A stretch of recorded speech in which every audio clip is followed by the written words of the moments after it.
Savaidi พี่น้อง and ยินดีต้อนรับ and Savaidi to our special guest today เอ้ย Bay Savaidi.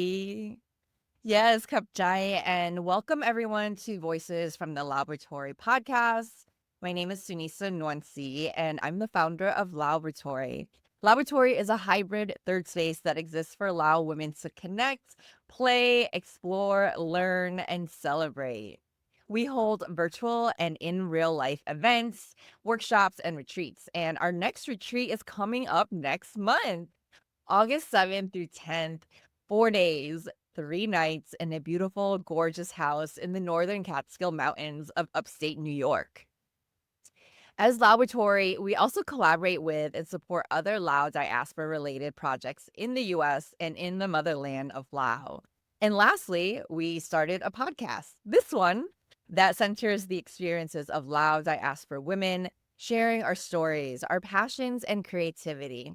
And today we have my and dear friend, Bay Ginder. Bay, would you please take a moment and introduce yourself to our audience and let us know how is your chai today?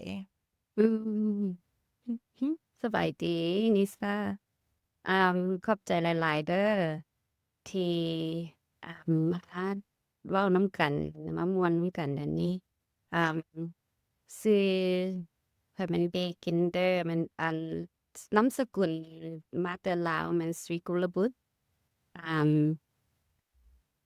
I am a refugee straight off the boat from Laos when I was 9. So I was born in Laos and been displaced. And so I grew up in Rochester, New York, went to the university there, and then decided, you know what, I had enough of the cold and the snow.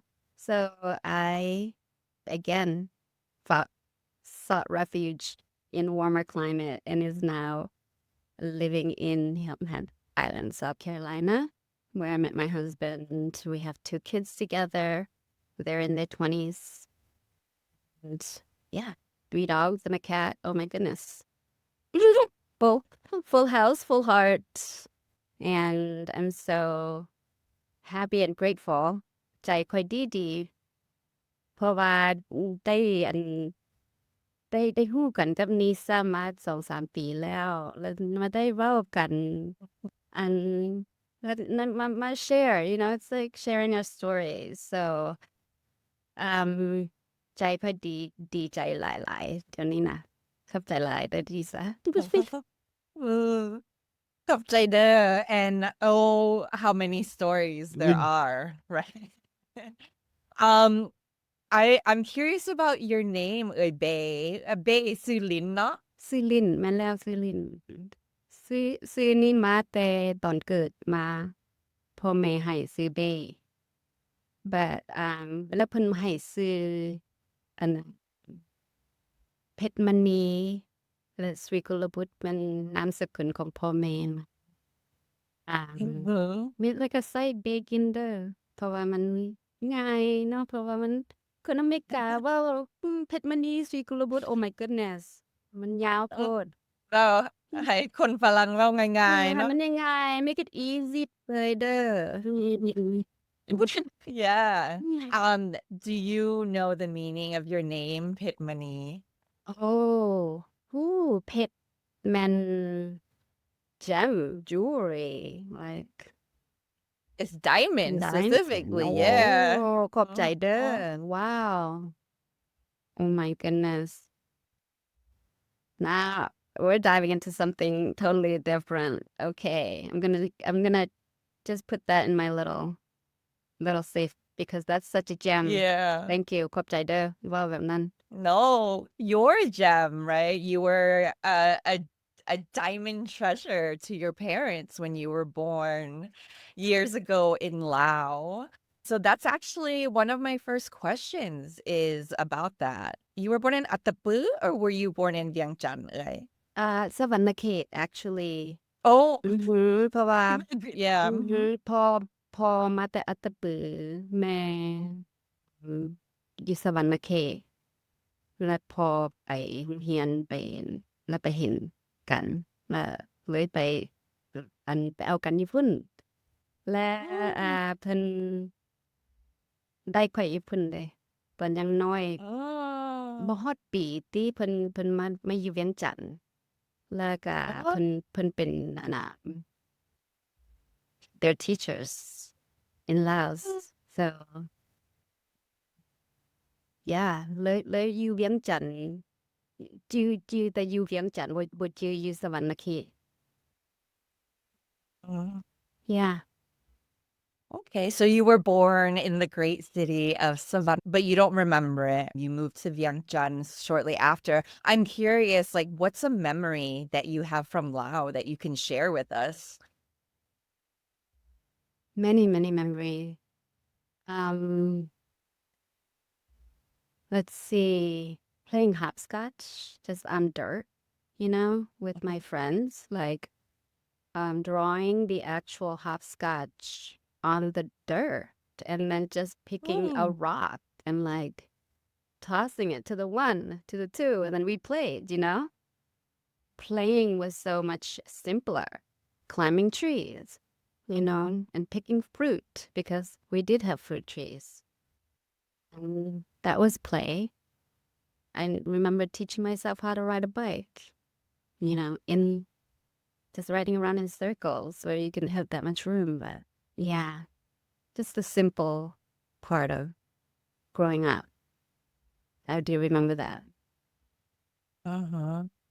And do you remember what your journey to the US was like and Mm. resettling here?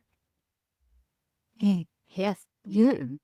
I do. I remember actually the night that we told Mana about getting into the canoe and coming across in the middle of the night, basically against all government entities. I mean, if we were caught, we would have been killed on the spot, right? So that's a little scary. Like, I think that I may be jumping ahead, but trauma and คนลาวเฮาเคยมาอันมาอยู่ไทยหรืออยู่บ่อนอื่นหั่นนะ in the refugee camps those are the experiences that we keep hold in our bodies นะ and that's why I mentioned my own experience about coming here the night remembering the night of and how much my body shook on its own and that's how our bodies deal with trauma and we're able to release if we're able to shake, right? How old were you at the time when your family left? 9 and 10. Okay. Yeah. Well, I came in, to the third grade, so maybe it was third and fourth grade. So I was younger. Learning a new language at that age kind of came a little easier than, say, if I was older, like 13, 14. So language-wise, I was able to pick up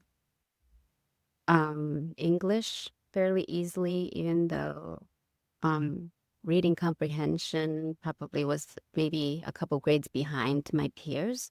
But math skills-wise is like on par or above. So I was able to kind of like navigate my way through school with excelling with math and kind of trying to catch up with the language, right? So, resettling with my parents too, right? Because เพิ่นเคยเฮ็ดอันมีหยังอยู่ลาวเนาะit's like everything is new here for them too. So they were navigating and as we're navigating. So we kind of, okay, let's go catch the bus in the middle of snowstorm in Rochester, because we have to get somewhere. Those are some of the struggles or challenges I can remember, but I can also appreciate and take away from how far we came. Rochester was a vibrant city when we first came. The downtown was happening, like everything feeds in. Kodak and Xerox, it was like the height of that development, and it was booming. Both my parents worked at Kodak at one point, Oh, so really? yeah. And then other smaller electronic companies came in, and Kodak went under. So, yeah, it was like coming into a city that was vibrant, and there were lots of opportunities, and that was a blessing and people were super helpful. Like the community took us under their wing and like was able to get help and services, to begin with. I mean, we needed help from every level, like how to register to school and, seeing doctors and transportation. And so, yeah, it's to be able to reflect back on those experiences are like, I feel like gold. The community there is amazing. My parents are still there. They're rooted in the community there. That's something that we also bond over, right? Is like we are upstate girls. And even like Uni, right? She's also an upstate girl. Which I think as I get older, I find to be really special because like I feel like a lot of people don't know a lot about the upstate New York, Lao diaspora, and especially Rochester. Everybody has like a cousin in Rochester. There's 2 temples there, right? You talked about the booming industry that was in like the 70s and 80s when refugees came and resettled and they were able to find work in factories like Kodak and Xerox, which were like really big companies at the time. People don't typically think about the Lao migration here. It's like California, Texas, Wisconsin, Minnesota, like those really big pockets. But in upstate New York and Rochester, where you grew up, as well as me, like in Binghamton, even though like, we were like wanting to leave our communities, coming back as adults, we recognize that there is an actual community there, right? And it's intergenerational. And like even now, when I reconnect with people who are my age, who I haven't seen in maybe like 10, 15, 20 years, they got kids and maybe they have kids too. There is like a sustained Lao presence here that, especially like me, I live in New York City, like you live on Hilton Head. We don't have that readily available to us, right? And that's why we are like so into connecting with each other and through virtual realms and things like that. Yes. Yes. Thank you for speaking to that because, we are so far apart from each other physically. And, I feel like we can find ways to reconnect and connect with others now because technology supports it. And it's such a blessing because I do feel more connected to Rochester and the community there. And I'm grateful that my parents have cultivated that in their own day-to-day. And I see the togetherness that they've developed and cultivated. It's like they know what's going on in our community, the close-knit community, just because they drop off food and, make connections at the temple and find ways to connect in a way that's meaningful. Yeah, and for us, it's through these kinds of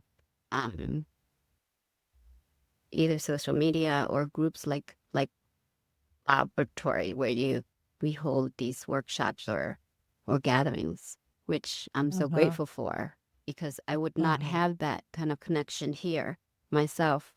I'm an island, literally. Yeah, I mean, me too. I'm on an island, right? Yeah. New York is an island.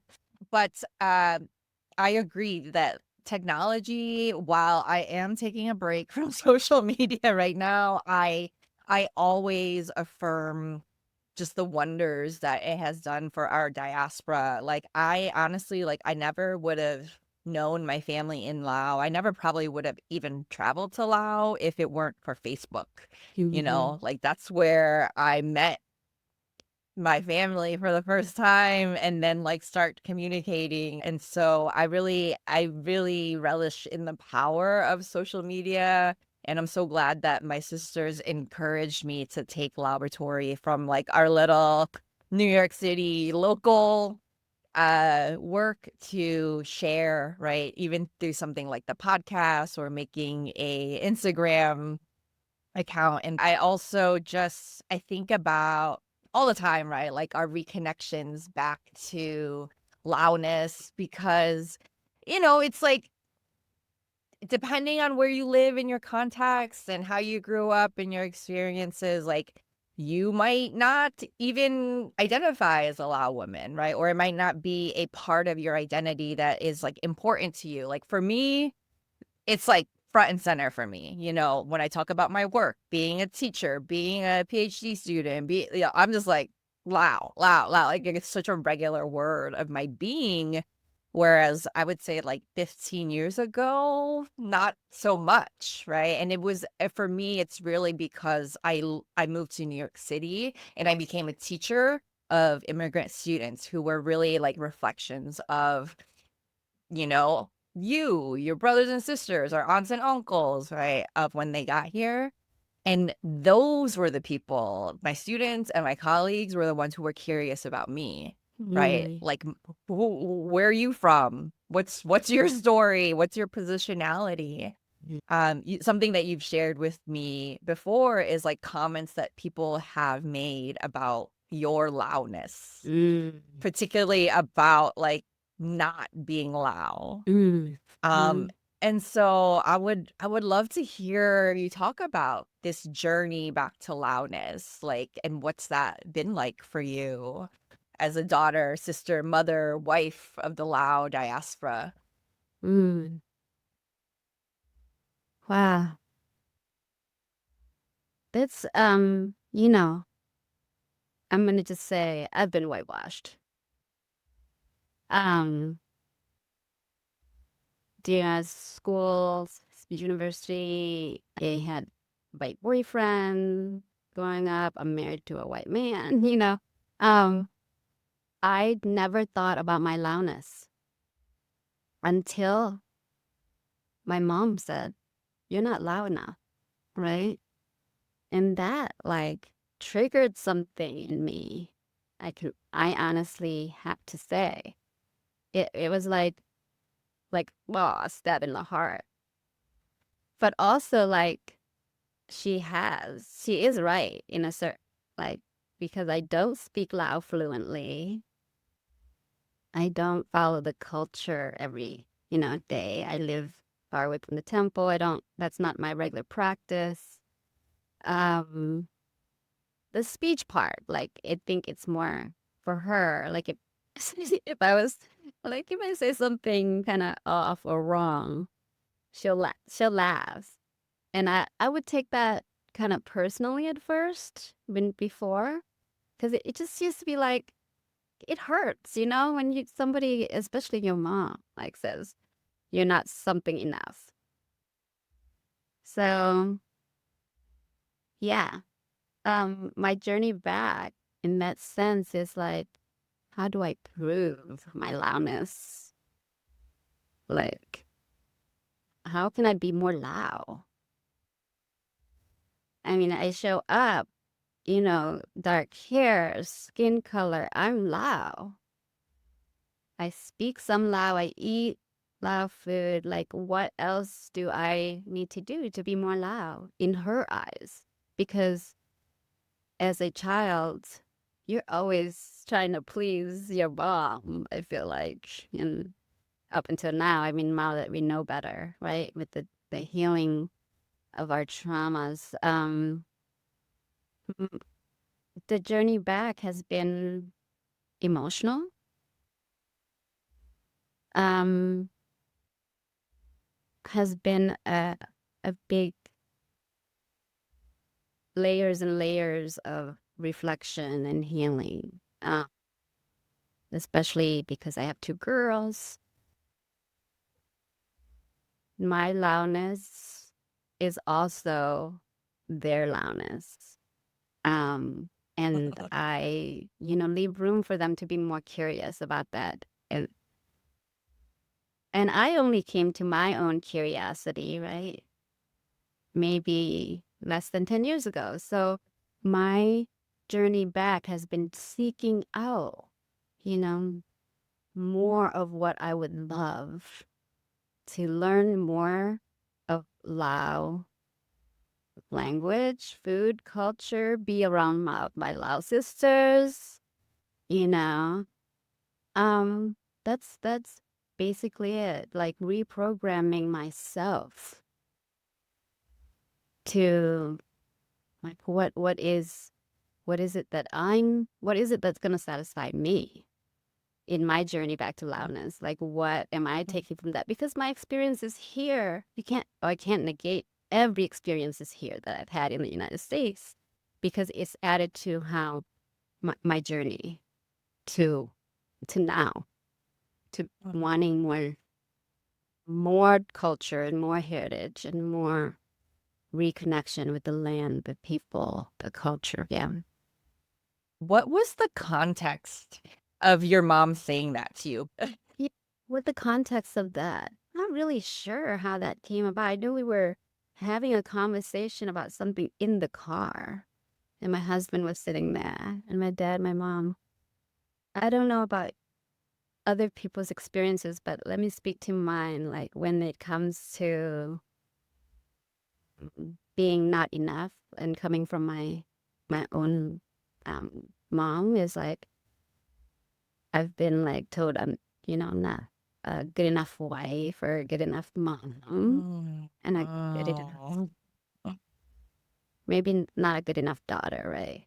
We think maybe that's but I think like coming to terms with all of the beings when it's in relationships, like with my mom, my journey back was to be more Lao. And to my sister, I think to just be comfortable in my own skin when I'm exploring more Lao culture because she might not be into it. It- My journey back to Laoness with my kids is like more exposure for them to be in community with more Lao sisters, with communing with family and uh, having great food that is reminiscent of our culture and our lineage.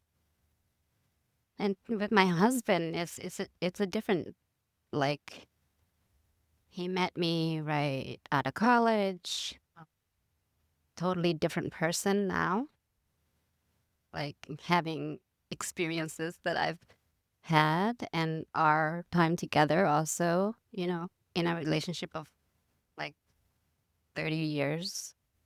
Um, it's been like more exerting myself, standing up for me and what I need and what I would love, as opposed to just going along and it's whatever, like like appeasing or just keeping the peace with the family.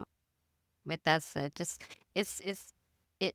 My journey back has been different with different relationships, and thank you for asking that question. So when you get to go to home for the first time, what are you looking forward to? Like, are there places that you want to see? Are there like foods? Or you have like a list of things? Because Yes. I've been trying to get you to come with me Yes. for a while Yes. now, and the invitation is always open. You know what? I'm going to be grateful to be on the land. First of all, when I set foot on the land, I'm going to be like falling down to my knees. And I'm going to be like putting my feet in the Mekong River, celebrate that. But also reconnecting with family, lots of family back in Vientiane, especially. Um, Food, of course. That's, you know, our way of moving uh, through our culture is, I think, with food, guided by food. Um, and I think I would love to. I'm connected to islands. I think we've talked about this. So, like waterfalls, Nam Mekong, yes, and also like waterfalls and you know, connection with Sang, you know, land, but Laos is known for land of a million elephants. But so the connection with Me Sang and the land, yeah. So that's a lot already, It's all gonna be true. Yeah, like I always describe to people that a trip to Laos it's not really a vacation, right? Like it's work, it's business. You have to go see people, you have to go and bring things, a suitcase full of things to give out, and then you have a suitcase that you can bring back. Um but I also wanted to mention because you said islands, and there is a part of Laos that's called Sipandon. That's a Yeah. place that is highly recommend. It's so beautiful. And it's in like it's basically your neck of the woods. It's really in the southern provinces of Laos, right? Oh, Like across the Mekong River from Cambodia. nice. Oh, I'm so excited visualizing it. Cup They're always and Uh-huh. the open invitation to join you is always so welcoming. One of the things that I do is I share my own travels because I have now been back 4 times, right? And every time I go, I meet up with people in real life in Laos that people I've met on Instagram. So to date, I've met like at least a dozen people of the diaspora who have been traveling through Laos and Thailand or have actually moved back. Like we were just talking about, yeah, earlier about the power of social media, right? So it's like, not only have I been able to meet Lao diaspora, but I've actually been able to meet them in Lao. มีคนพาไปมันก็ Uh-huh. ง่ายเลย Let's go to that's Mumbai. เมื่อบ้าน I want to ask you more about like you talked a little earlier about healing, right? And some of your practice. And so what is it that you do? What is Create Your BluZone? Create Your BluZone. I actually set that up originally to basically have a line of communication with my daughters. They moved out to Seattle at the time. So, I kind of lost that, like the physical closeness that they were here. And since they moved out there, I just thought they were so into social media. I'm just going to create this account.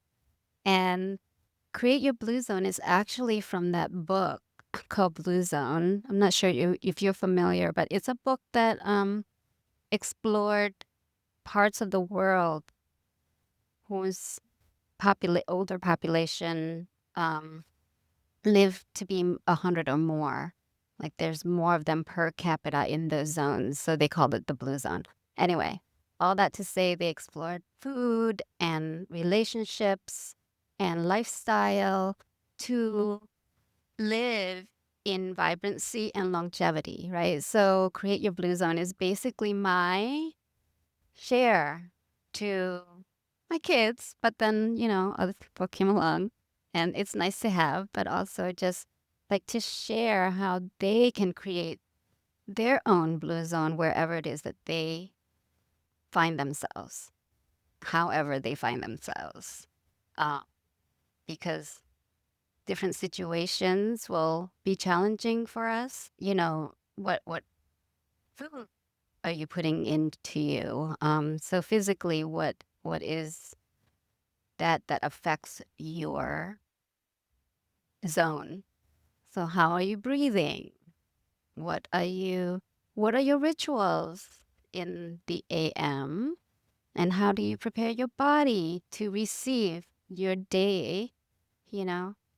Um, so Create Your Blue Zone is just a culmination of a whole lot of practices that and modalities that I've cultivated because I've used it myself and have gone through certain challenges in my life that have warranted me to come to those uh, healing modalities.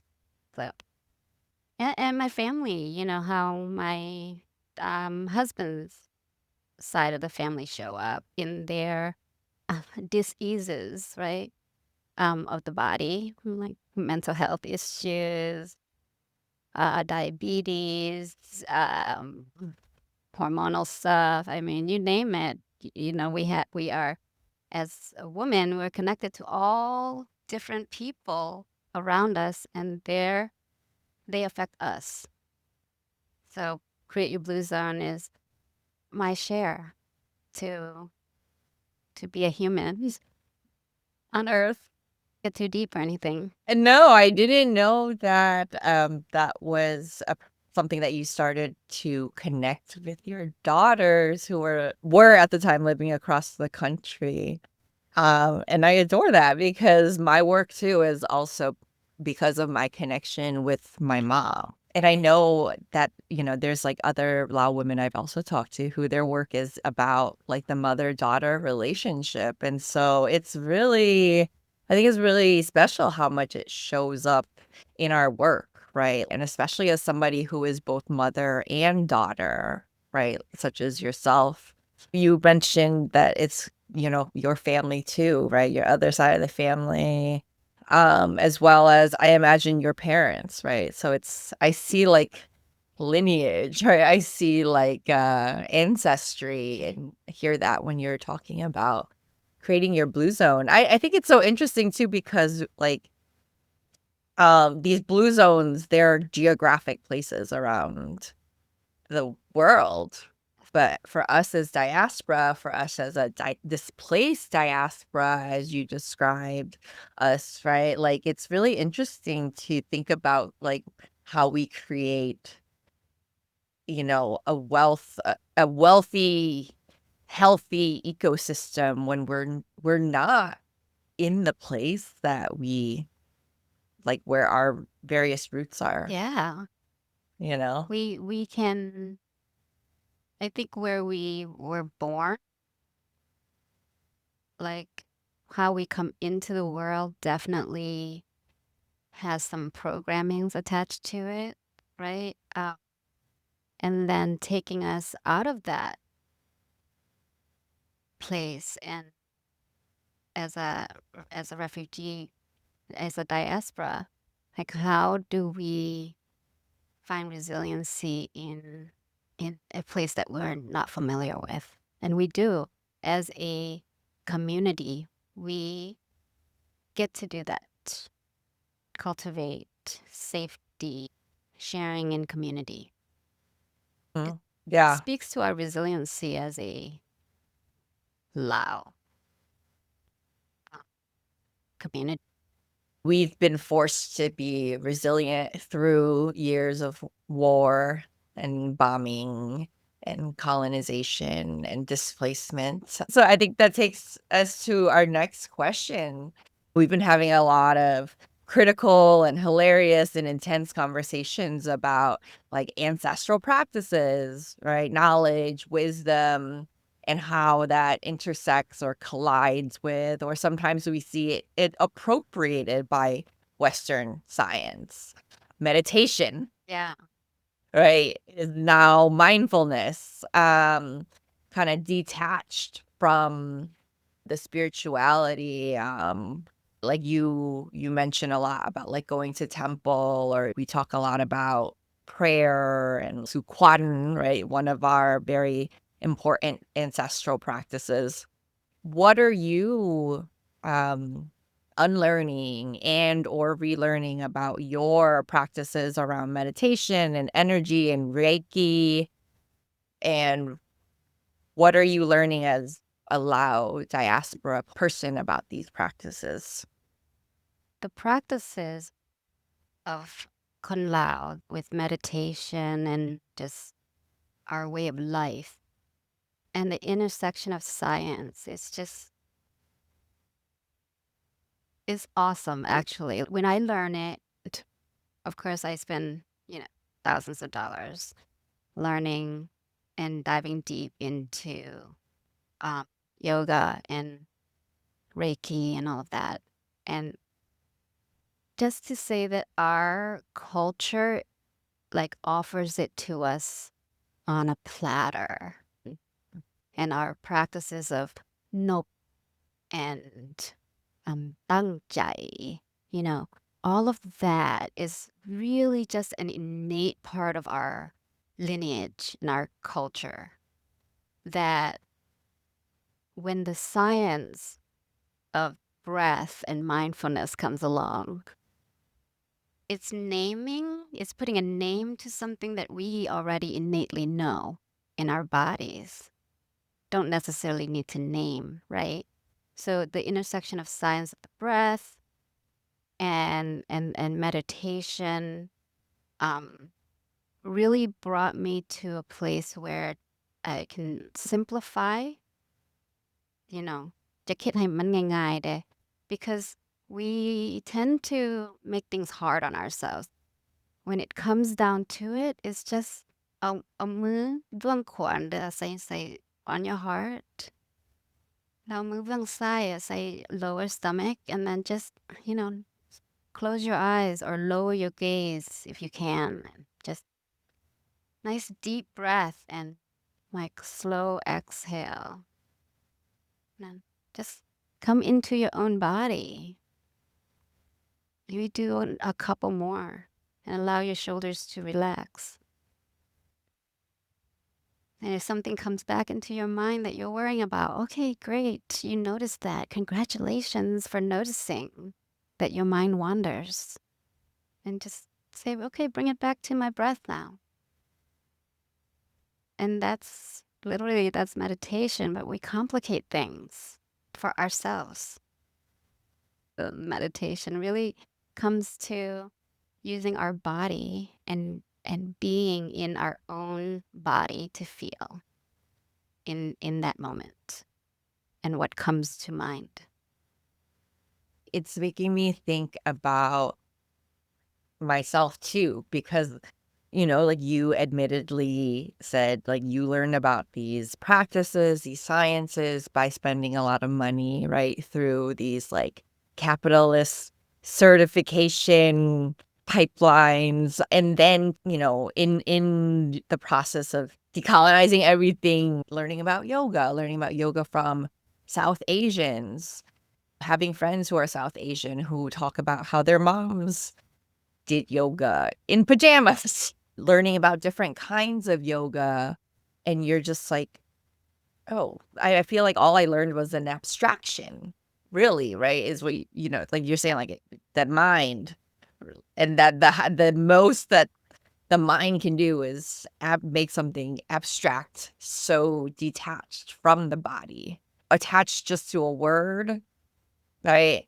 And not actually to the body. And I think that's why I've been having so much fun with our conversations around poses and like, how do we say this pose and laugh? Like, is a dog embodied the same way to Lao people? Down dog, up top, Cat, you know, cow, yeah. cat, cow. But I think the most important part of what you're saying and reminder to me is your body is very sophisticated, but it doesn't need all of that abstraction like the mind does. It's just like, all right, and breathe. Yeah. It's the body and the breath, that connection, right? We have that intelligence. We have the infinite intelligence is inside each of us. We just get to learn our emotional intelligence to get there. And our emotional intelligence is how we live and connect and relate to everybody and everything around us. For me, Jai is actually all of those things. It's mind, body, breath, spirit. Right. And then when you were talking about how, like, the relationships, we use Jai to talk about our relationships. Yeah, we do. Right. We use Jai to express gratitude. We use Jai to talk about understanding. And that is a sneak peek into my dissertation. Wow. I'm very interested in your dissertation. And that reminds me too, heart coherence is like our heart electromagnetic energy is like so much stronger than the brain. So when you say it has everything to do with the heart, oh my gosh, that's the, hammer on the nail.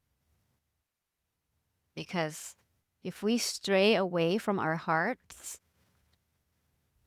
our soul knows why we're here. And if we're not tapped into our hearts, then we're letting everything else, the chaos that is around us, affect us.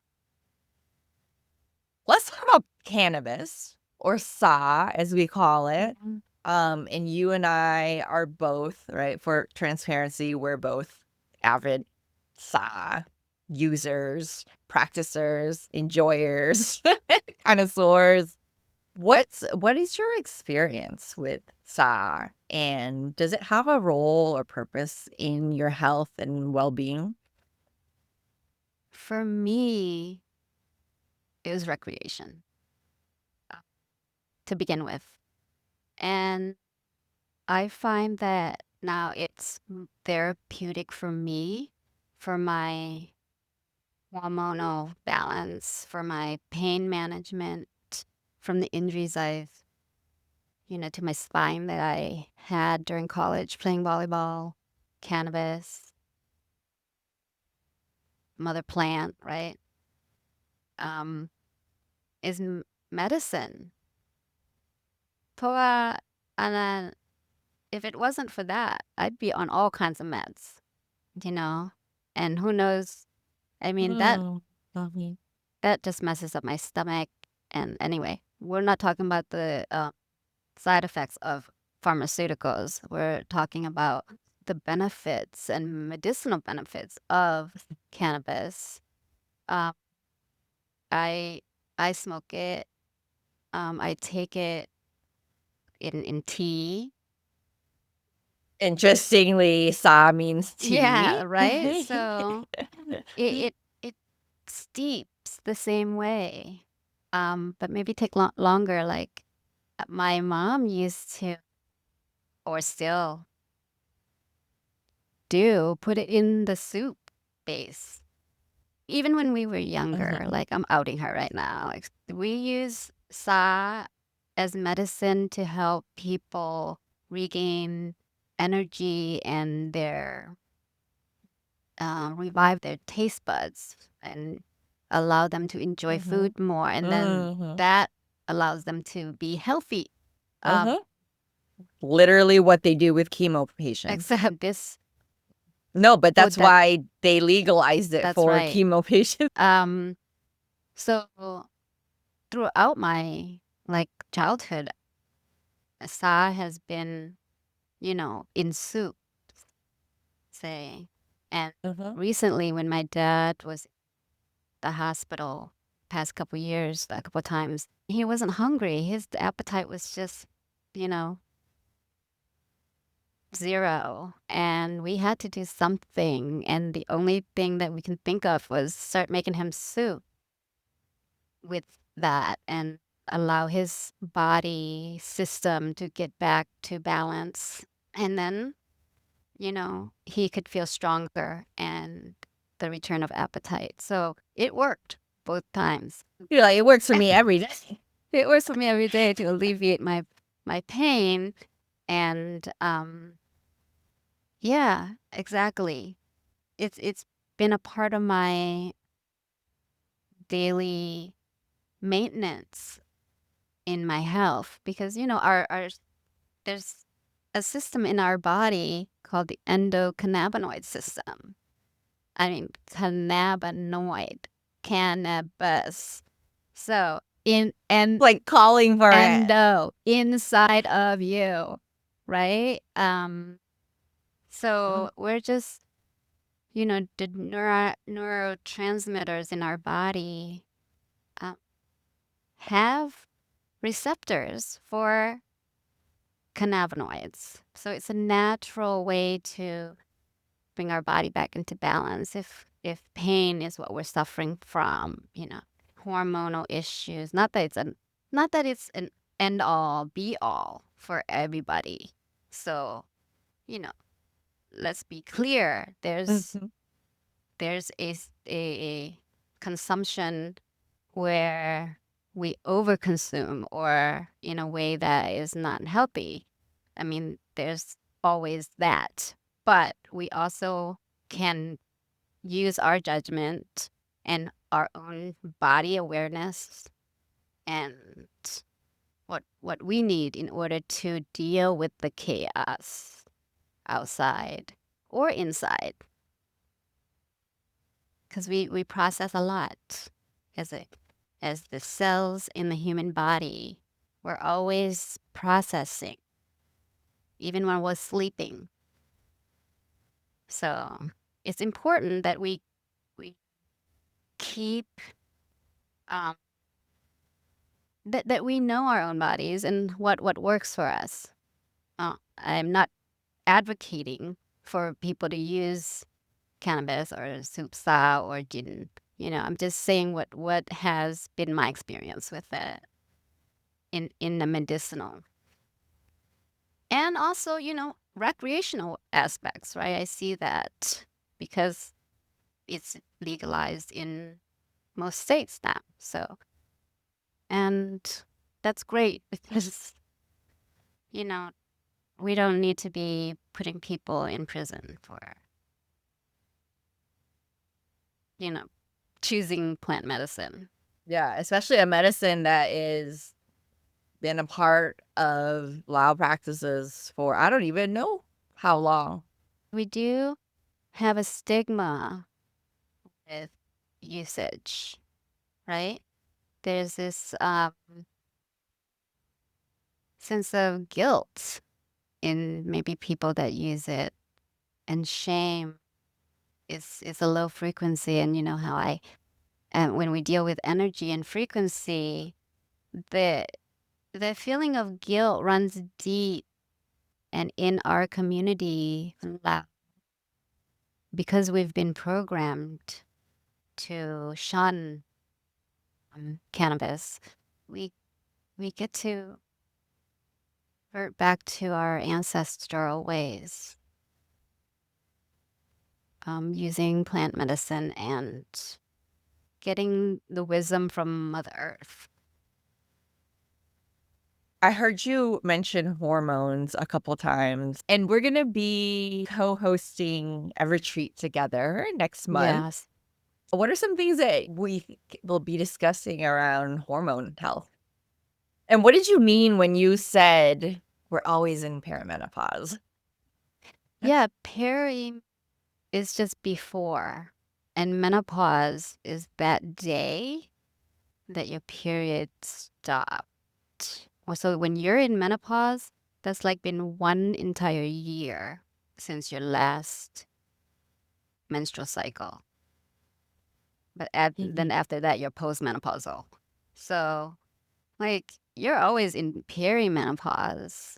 And there are young women in their 20s and in their early 30s going through perimenopause period because they're not getting their period because of the fast food or some of their choices in their intake.